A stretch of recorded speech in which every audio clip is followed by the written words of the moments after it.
بسم اللہ الرحمن الرحیم۔ السلام علیکم ورحمۃ اللہ وبرکاتہ۔ آج کا ہمارا عمل رزق کی تنگی کو ختم کرنے کے لیے ہے۔ اگر آپ چاہتے ہیں کہ آپ کے رزق کی تنگی ختم ہو جائے، آپ کو کسی نے بتایا ہے کہ آپ کا رزق باندھ دیا گیا ہے، آپ پر بندش کی گئی ہے، تو یہ سب جھوٹ ہے۔ ایسا کچھ بھی نہیں ہوتا، صرف گمراہ کیا جاتا ہے۔ ایسا کوئی کر ہی نہیں سکتا۔ اللہ رب العزت واحد ہیں، اکیلے ہیں، اور رزاق ذات اللہ رب العزت کی ذات ہے۔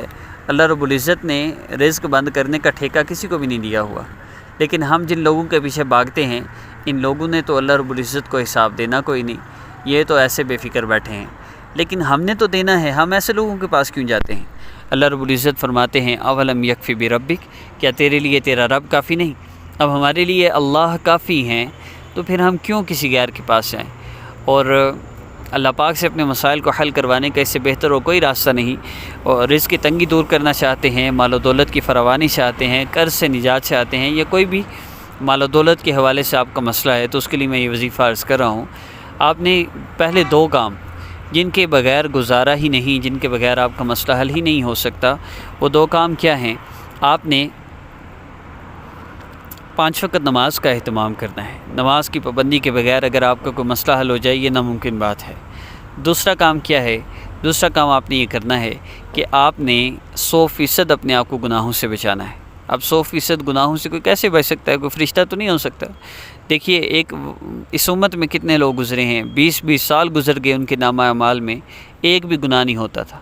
یہ نہیں کہ ان سے گناہ نہیں ہوتا تھا، بلکہ گناہ ہو جاتا تھا اگر خدا نہ خواستہ، تو وہ فوراً توبہ کر لیتے تھے۔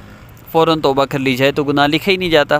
سپہر 3 پہر انتظار کیا جاتا ہے، یوں سمجھے کہ صبح سے لے کے عصر تک انتظار کیا جاتا ہے کہ ہو سکتا ہے یہ بندہ توبہ کرے، پھر بھی توبہ نہ کرے تو ایک گناہ لکھا جاتا ہے۔ اور اس لیے جب گناہ ہو جائے فوری توبہ کر لیں، اس سے انشاءاللہ کوئی گناہ آپ کے نامہ اعمال میں نہیں ہوگا، آپ کی دعائیں قبول ہوں گی، آپ کے مسئلے حل ہوں گے۔ تو یہ 2 چیزیں بیسک ہیں، اور کچھ بنیادی چیزیں ہیں۔ قرآن پاک کی تلاوت کا روزانہ اہتمام کریں، کچھ صدقہ عمل کرنے سے پہلے لازمی دیں۔ 9-10 محرم کو یہ عمل کر لیں، بہت بہتر ہے۔ اگر پہلے آپ یہ وظیفہ دیکھ رہے ہیں تو 9-10 سے پہلے بھی کر سکتے ہیں، یعنی آپ 7 کو دیکھ رہے ہیں تو 7-8 کو بھی کر لیں، اور 9-10 کو بھی کر لیں۔ اس طرح 4 دن عمل ہو جائے گا۔ 8 کو دیکھتے ہیں تو 3 دن عمل ہو جائے گا، 9 کو دیکھتے ہیں تو 9-10 کو، اور اگر 10 تاریخ کو دیکھتے ہیں تو پھر 10 کی ہی 2 نمازوں میں، عصر اور مغرب میں کر لیں، مغرب اور عشاء میں کر لیں، آپ کی مرضی ہے۔ اور یہ بھی ذہن میں رکھیے گا کہ اور کسی وقت بھی اگر آپ کرنا چاہیں تو کوئی ممانعت، کوئی پابندی نہیں ہے، آپ جس وقت چاہیں کر سکتے ہیں۔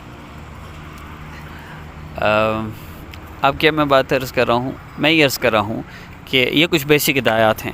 اب کچھ مستحبات ہیں، کچھ ایسی چیزیں جن کے کرنے سے دعا جلدی قبول ہوتی ہے۔ اس میں باوضو بیٹھ کر، قبلہ رو ہو کر، مصلی پر بیٹھ کر اور دوزانوں بیٹھ کر، یہ بیماروں کے لیے نہیں ہے، جو صحت مند ہیں ان کے لیے ہے۔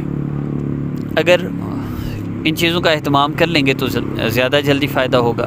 عمل کی ترتیب یہ ہے کہ 9 اور 10 تاریخ کو آپ نے 2 رکعت نفل حاجت کی نیت سے پڑھنے ہیں۔ اس کے بعد آپ نے اللہ رب العزت کے اسم مبارک یا رزاق یا اللہ جل جلالہ، یا رزاق یا اللہ جل جلالہ، یا رزاق یا اللہ جل جلالہ، 9 محرم کو آپ نے اس کو 11 مرتبہ پڑھنا ہے، اور 10 محرم کو آپ نے یا غنی یا اللہ جل جلالہ، یا غنی یا اللہ جل جلالہ، یا غنی یا اللہ جل جلالہ، آپ نے اس کو پڑھنا ہے 11 مرتبہ۔ اس کے بعد آپ نے اللہ رب العزت سے دعا کرنی ہے۔ کیسے؟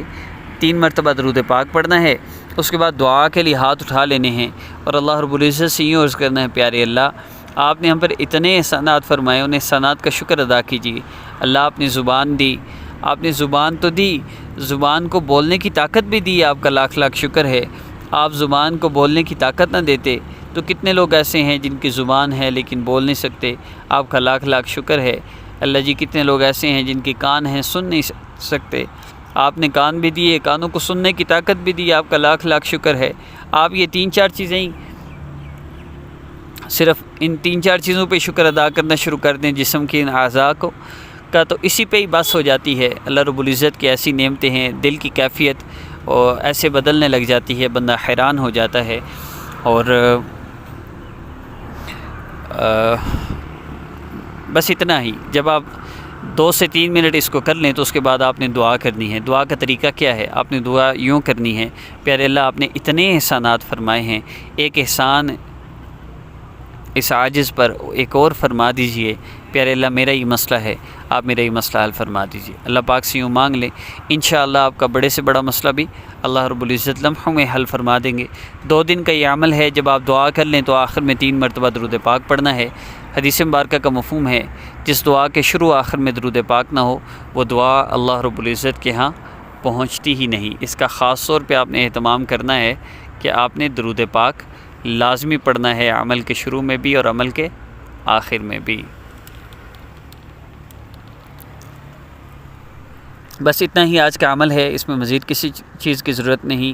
اور باقی جتنی بھی پابندیاں ہیں یہ ہرگز نہ پوچھا کریں. اللہ سے مانگنے کے لیے کوئی جگہ وقت محسوس نہیں ہوتا، لیکن اگر آپ ان چیزوں کا اہتمام کر سکتے ہیں تو ضرور کرنا چاہیے. اگر نہ کریں تو کوئی حرج نہیں ہے. بعض لوگ کہتے ہیں حضرت ایسے نہیں کر سکے، آپ کیا کریں؟ کچھ بھی نہیں کرنا، اللہ سے مانگے بس. اور محسوس ایام میں بھی یہ عمل کر سکتے ہیں، صرف نفل نہیں پڑھنے، باقی سارے عمل کی ترتیب ویسے ہی ہوگی. ملتے ہیں انشاءاللہ نیکسٹ ویڈیو میں. پھر عرض کر رہا ہوں اپنی والدہ کا نام تصویر کسی کو نہ دیں. کوئی جادو نظر بد بندش نہیں کر سکتا، سب جھوٹ ہے، ایسے لوگوں سے ہرگز رابطہ نہ کریں. السلام علیکم ورحمۃ اللہ.